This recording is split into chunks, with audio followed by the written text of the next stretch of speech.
Welcome back to the Mountain Morning Show. So pleased to have in studio with me our friend Chan Shikejiolu. Did Perfect. I get it? You did. Well, how I'm are very you? impressed. It's been a little while since we've had you in studio. You've been quite busy over the past couple of months, to say the least.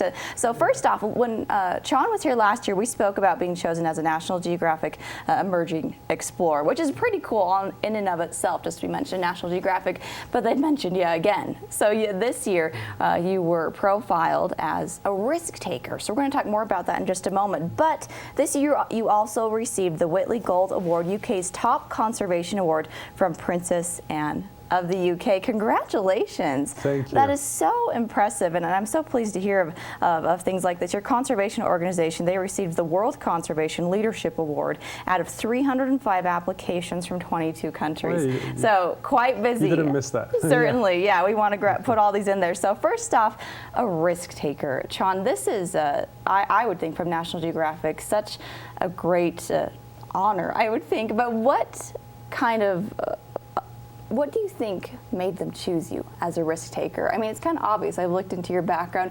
You have taken many risks in terms of your adventures and your research, but what do you think qualified you for that? Yeah, well, it's a great honor, like you say, and it was actually a big surprise because it's a first-time thing for National Geographic this year, which is their 125th anniversary, and it wasn't something you could apply.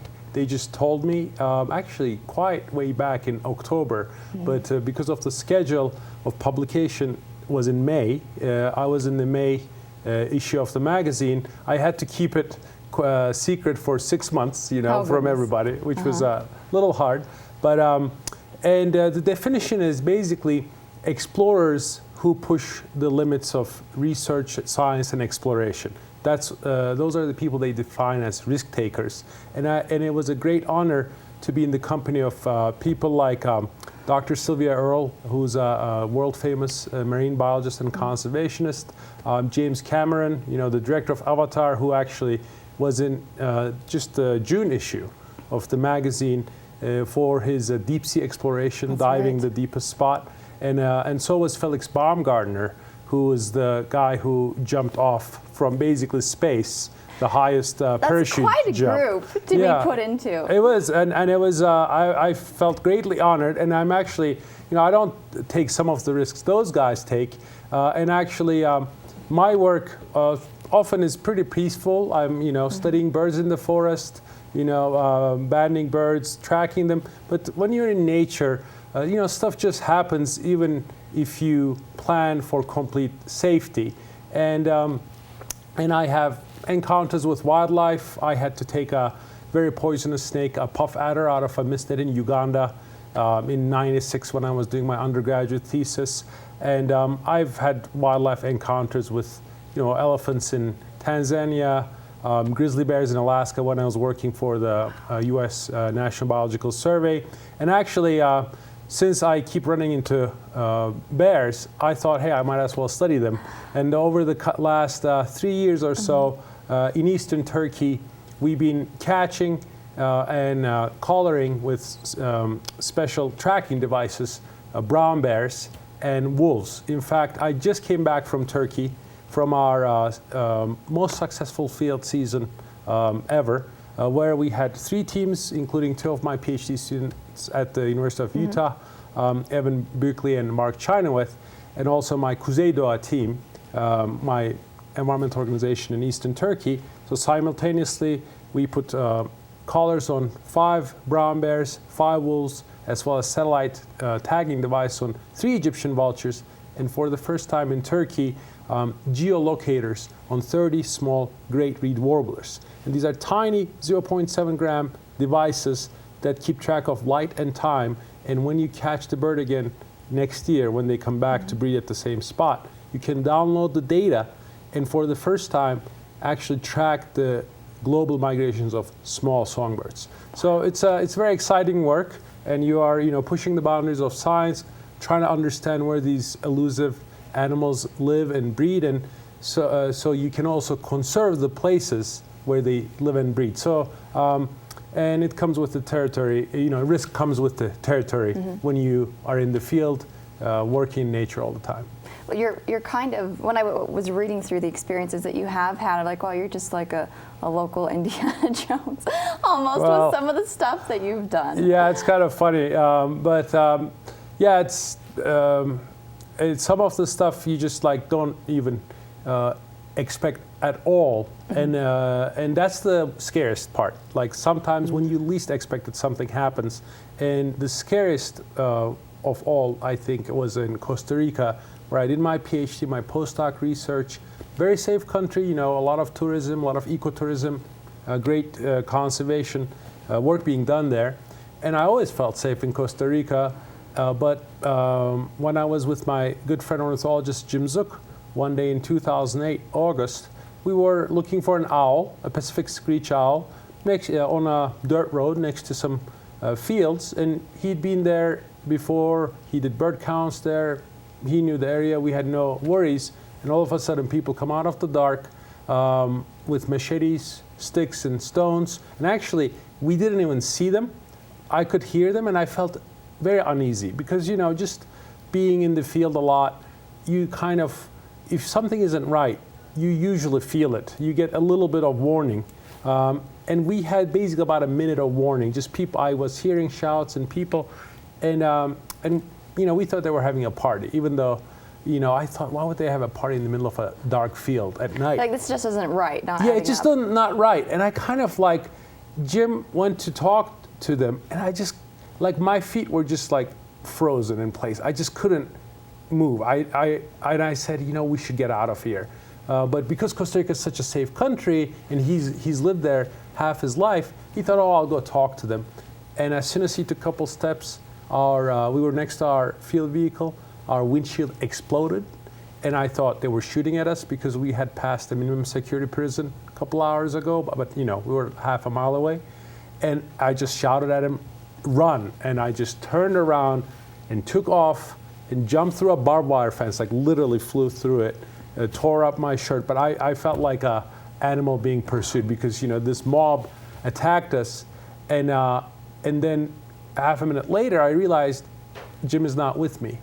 It was the hardest thing in my life to actually make myself go back for him, and I thought they're just going to shoot me. But I went to this farmhouse, or just house, where I thought they had come from, and I put my spotlight on my face, I mean not spotlight, my headlamp, raised my hands and said, you know, buenas noches, and they came out and we spoke in Spanish, and you know, two guys come out with sticks, no shirts, and one just like slams me on the shoulder, and he's going like ladrón, you know, thief. I'm like, nope, look at my camera, look at the bird photos, and I'm like, and they're furious. So anyway, long story short, they thought we had come back to steal their electric cables, which were stolen 2 weeks ago, and we happened to be right below those cables with a flashlight. So all they could see was a flashlight under their cables.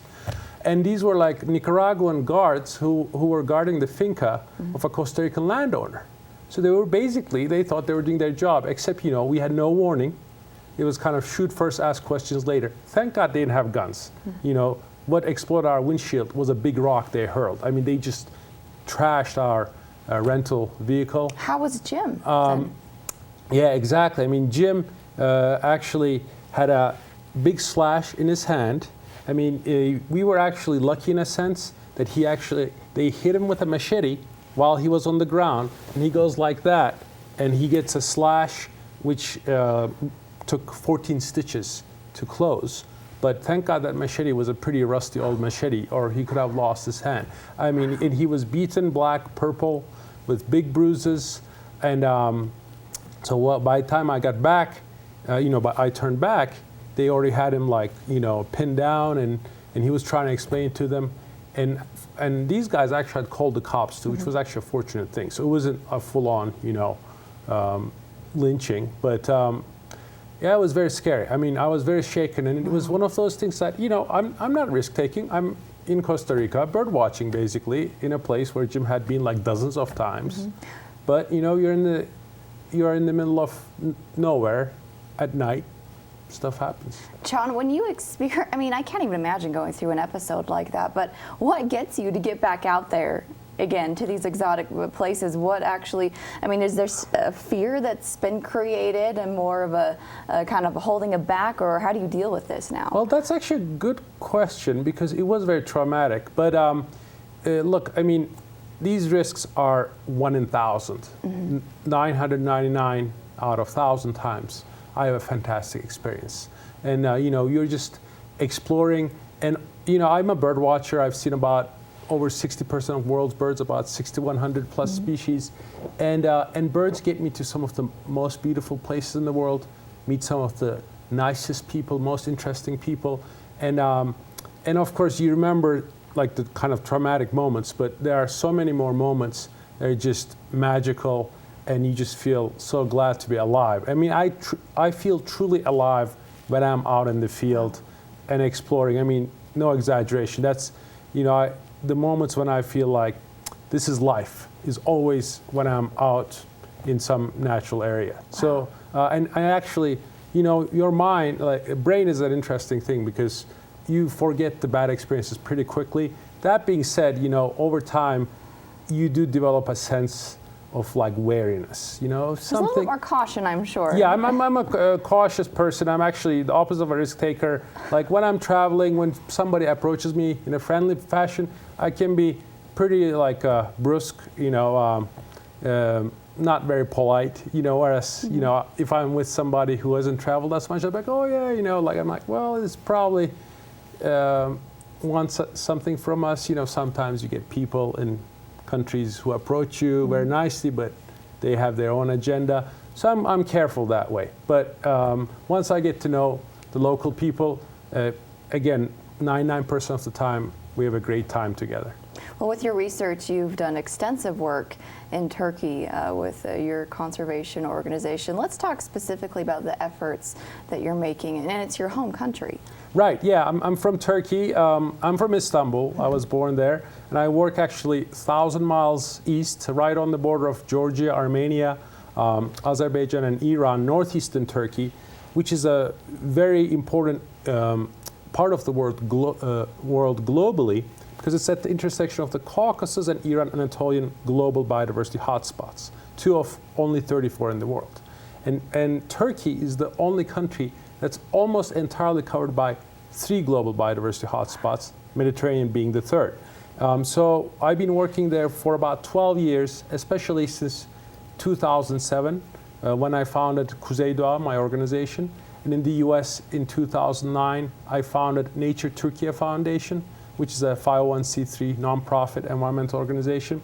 And we do a lot of research, ecological, ornithological, mammals, as I mentioned, and wildlife ecology, and also try to convert that into actual conservation, which is the hardest part, because conservation is basically politics mostly, and dealing with people, trying to convince them that, you know, conserving these areas and these creatures is in everyone's best interest, not just nature's.